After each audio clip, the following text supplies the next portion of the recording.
इंजमाम उल हक मुकाबला पीसीबी और ज़का अशरफ। साबिक चीफ सेलेक्टर का कहना है बोर्ड ने इल्जामात लगाए, अब इंक्वायरी के लिए नहीं बुला रहा, ईमेल्स का जवाब भी नहीं दे रहा। ना बोर्ड ये बता रहा है किस चीज़ की इंक्वायरी हो रही है। इस्तीफा मंजूर ना होने का भी टीवी से इल्म हुआ। ज़का अशरफ अपनी जिम्मेदारी दूसरों पर डालने की कोशिश कर रहे हैं। 3-4 माह की तौसी के लिए हाथ पाँव मार रहे हैं। 3-4 माह में आप क्या कर लेंगे?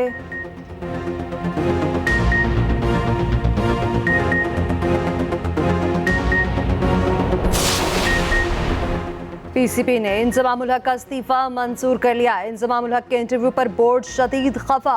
कहा इंजमाम की ईमेल गुज़श्ता रोज़ ही मौसूल हुई, यकीनी जवाब देंगे। तहकीकात मुकम्मल होने पर उन्हें बताया भी जाएगा और बुलाया भी। इंजमाम को इज्जत देने की वजह से उनका इस्तीफा कबूल नहीं किया। पीसीबी की नीयत खराब होती तो इंजमाम को हटा देते। दूसरों पर जिम्मेदारी डालने वाली बात दुरुस्त नहीं। इंजमाम तमाम कवानीन की खिलाफ वर्जी कर रहे हैं। लगता है इंजमाम उल हक खुद काम जारी नहीं रखना चाहते।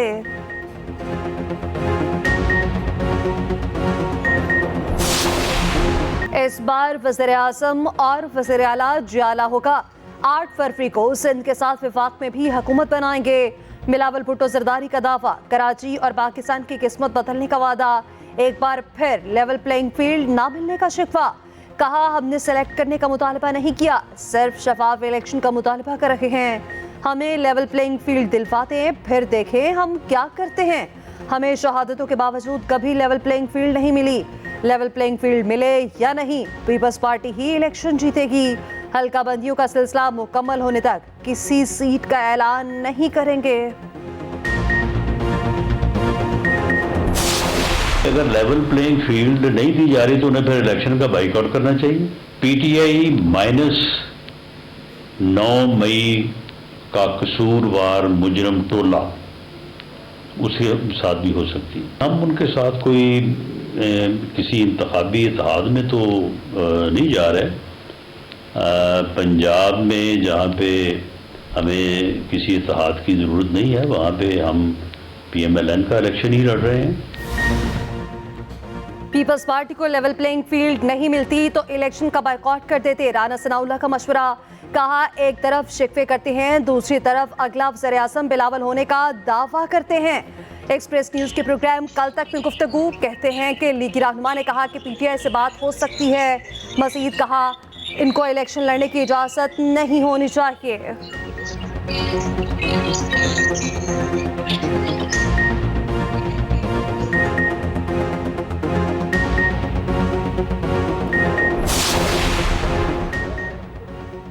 PTI को मुसावी मौके दिए जाएं। सदर मुमलिकत ने तहरीक इंसाफ के खदशात वज़ीर आज़म के सामने रख दिए।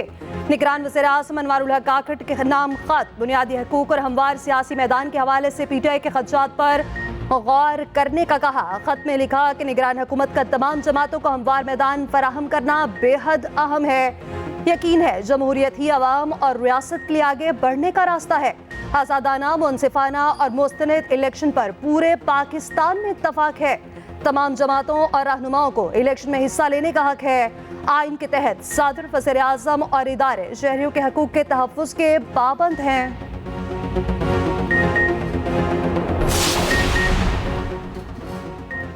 नवाज शरीफ ने इंतखाबी मुहिम की क़यादत संभाली। सिंध और जनूबी पंजाब पर भी नस्रें जमा ली। गवर्नर हाउस में नवाज शरीफ की अहम सियासी बैठक। बहावलपुर और दीगर अजला के उम्मीदवारों के नामों पर मुशावरत। तारिक बशीर चीमा के लिए सीट एडजस्टमेंट पर भी गौर। राना सनाउल्लाह ने मुख्तलिफ उम्मीदवारों के नाम दे दिए। वोट बैंक बढ़ाने के लिए अमायदीन से राब्ते बढ़ाने का फैसला। गवर्नर पंजाब बलीग़ुर रहमान से खसूसी राय ली गई। गवर्नर की मरियम नवाज को बहावलपुर से इलेक्शन लड़ने की दावत। PTI सिंध के साबिक सदर सरदार अमीर बख्श भुट्टो से नून लीगी क़यादत का राब्ता। सियासत में मिलकर चलने पर बातचीत। नून लीग क़यादत की अमीर बख्श भुट्टो को लाहौर आने की दावत। अमीर बख्श ने साथियों से मुशावरत के लिए वक्त मांग लिया।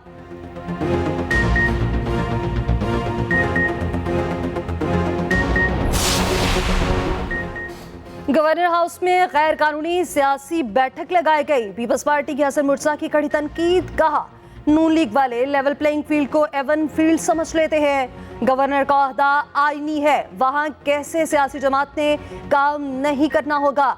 नून लीग का इलेक्शन कमीशन के सवालों का जवाब देना हैरान कुन है। लाडला बदल गया, बाकी सब कुछ वही है। शासिया मारी बोली, पीटीआई ने 9 मई को इंतशार की बहुत सी हदें पार की।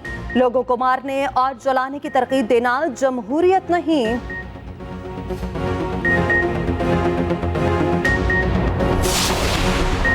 चेयरमैन पीटीआई वज़ीर-ए-आज़म बनने के पहले दिन ही बदल गए थे। चेयरमैन इस्तेहकाम पाकिस्तान पार्टी जहांगीर तरीन का कहना है, अपनी जात के लिए बहुत कुछ कर लिया, अब मुल्क की खातिर कुछ करना चाहते हैं, अब उम्मीदों को खुद पूरा करेंगे। पाकिस्तान में कोई कमी नहीं, अपनी सोच को ऊंचा रखें। अलीम खान बोले, एक पाकिस्तान के लिए चेयरमैन पीटीआई के साथ खड़े रहे। जब पीटीआई की हुकूमत आई तो मेरिट की धज्जियां उड़ाई गईं।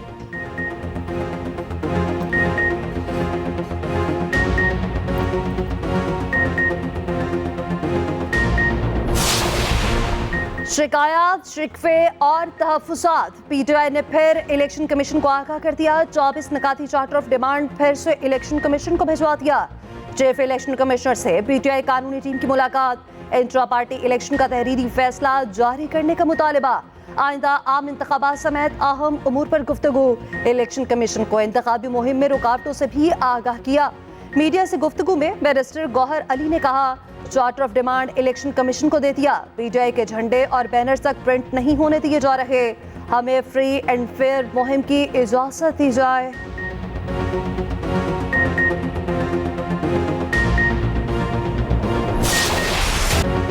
पाकिस्तान ये कलअदम टीटीपी, वज़ीर-ए-आज़म अनवारुल काकर ने अफगान अबूरी हुकूमत को ऑप्शन दे दिया। तालिबान हुकूमत को कलअदम टीटीपी का सहूलतकार करार दिया। गैर कानूनी मुकीम अफगान शहरियों की वतन वापसी की पॉलिसी जारी रखने का ऐलान वाज़ेह किया। पाकिस्तान मुखालिफ दहशतगर्दों के खिलाफ अफगान हुकूमत ने कोई ठोस इक़दाम नहीं किए। कई मौके पर अफगान हुकूमत की दहशतगर्दों की सहूलतकारी के सबूत मौजूद हैं। अफगान रहनुमाओं की धमकी आमेज बयानात अफसोसनाक हैं। दहशतगर्द अफगान सरजमीन इस्तेमाल करते हैं। अफगान अबूरी हुकूमत दहशतगर्दी में मुलव्विस अफराद को हमारे हवाले करे। टीटीपी के खिलाफ कार्रवाई दोनों ममालिक के हक में है। ये भी कहा कि पाकिस्तान पर किसी किस्म का दबाव नहीं, ना ही हम किसी का दबाव लेते हैं। किसी भी मुल्क का सफीर कोई मुतालिबा नहीं कर सकता।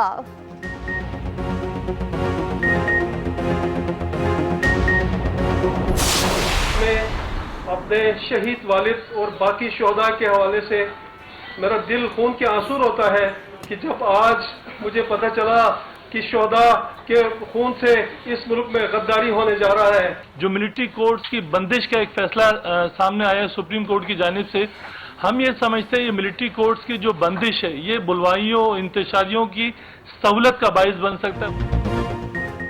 फौजी अदालतों को फौरी तौर पर बहाल किया जाए, शाहता के लवाहिकीन का मुतालबा। कहा, अदालती फैसले से हमारे जख्मों पर नमक पाशी न की जाए। फौजी अदालतों की बंदिश का फैसला बलवाइयों की सहूलतकार का बाइस बन सकता है। फौजी अदालतों को अपना काम करने दिया जाए। ऑफिशियल सीक्रेट एक्ट को बहाल किया जाए।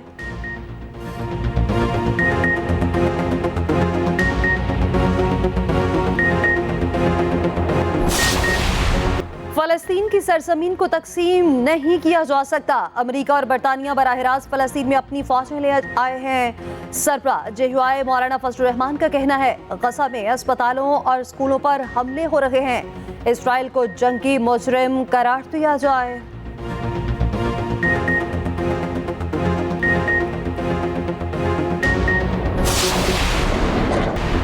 पीटीआई की कारकुन सनम जावेद रिहा होते ही फिर गिरफ्तार।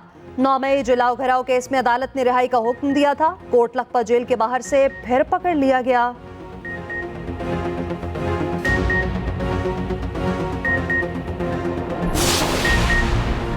बादल तो ना बरसे, अवाम पर बिजली जरूर गिर गई। नेपरा ने बिजली 40 पैसे फी यूनिट मजीद महंगी कर दी। इजाफा 1 माह के लिए फ्यूल एडजस्टमेंट कीमत में हुआ, नवंबर में वसूल किया जाएगा।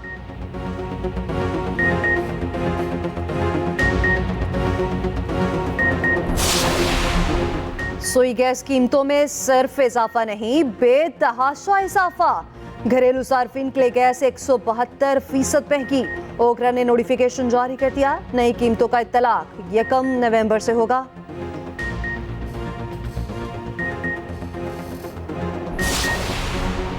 मरियम नवाज को कराची से इलेक्शन लड़ने की कोई पेशकश नहीं की। एमक्यूएम रहनुमा मुस्तफा कमाल की तरदीद। एक्सप्रेस न्यूज के प्रोग्राम #सियासत में गुफ्तगू करते हुए कहा, हमारी नून लीग से ऐसी कोई बात नहीं हुई।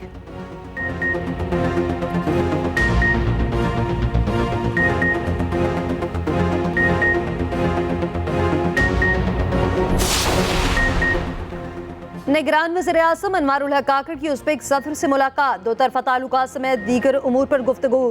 ताशकंद में इक़्तिसादी ताउन तंजीम इजलास की साइड लाइन पर मुलाकात हुई। तिजारत, मईशत, सिक्योरिटी, दिफा और ताउन के शोबों पर बातचीत।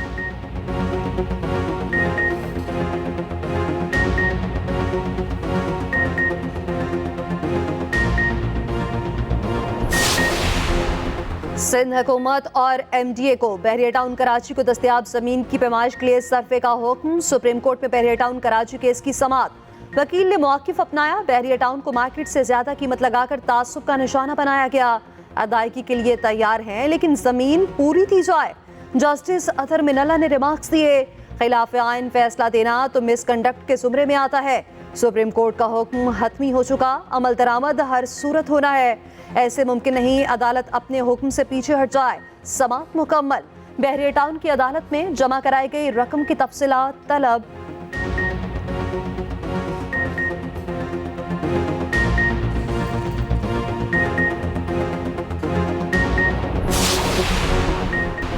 बागों का शहर आलूदा तरीन शहर बन गया। लाहौर में स्मॉग ने जीना मुश्किल बना दिया। शहरियों की सेहत खराब होने लगी। माहौलियाती आलूदगी का इंडेक्स 450 से भी तजावुज़ कर गया। पंजाब के 8 अजला में 10 नवंबर की आम तातील का नोटिफिकेशन जारी। निगरान वज़ीर आला पंजाब मोहसिन नकवी कहते हैं, स्मॉग के हवाले से अगले 4 रोज बहुत अहम है। स्मॉग से मुताल्लिक जुमे को सख्ती करेंगे। उधर हुकूमत का कार्बन अखराज करने वाली इंडस्ट्री पर टैक्स लगाने का फैसला।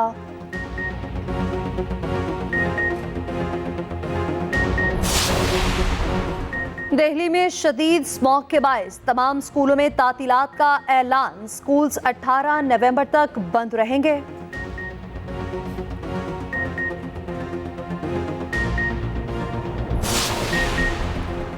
मैं फलस्तीन हूँ, दुनिया भर में आवाजें बुलंद।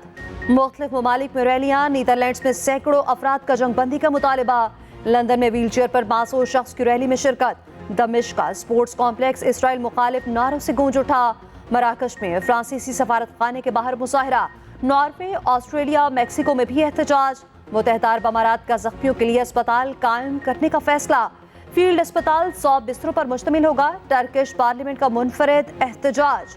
मेन्यू से मगरबी कंपनीज की अशिया निकाल दी। मगरबी किनारे में फलस्तीनी सदर पर जानलेवा हमला। गोली लगने से मुहाफिज जाँ बहक। महमूद अब्बास महफूज रहे। हिजबुल्लाह ने अमेरिका को इसराइल का मास्टरमाइंड करार दे दिया। कहा, जंगबंदी न हुई तो इसराइल पर हमले तेज करेंगे।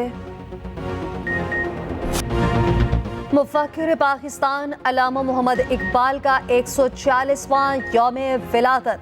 मुल्क भर में आज आम तातील होगी। तकरीबात का इनेकाद किया जाएगा। शायर मशरिक के फलसफे की पूरी दुनिया मोतरफ।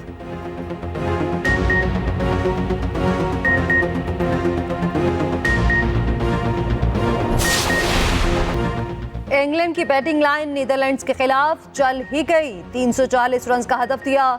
नीदरलैंड्स को 160 रन से शिकस्त। बेन स्टोक्स की शानदार सेंचुरी। मिलान ने 87 रन की इनिंग्स खेली।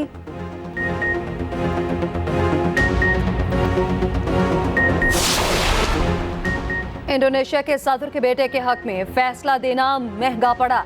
इंडोनेशिया के चीफ जस्टिस की बरतरफ कर दिया गया। जुडिशल पैनल ने फौरी और सख्त तरीन एक्शन लिया।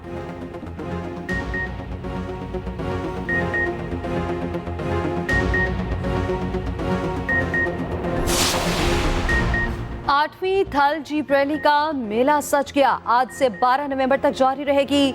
100 से ज्यादा मर्द और खवातीन ड्राइवर्स हिस्सा लेंगे। मेले में ऊंट, गुड डांस, नेसाबाजी, कबड्डी और रस्साकशी के मुकाबले भी होंगे। आतिशबाजी और म्यूजिकल नाइट का एहतमाम भी किया जाएगा।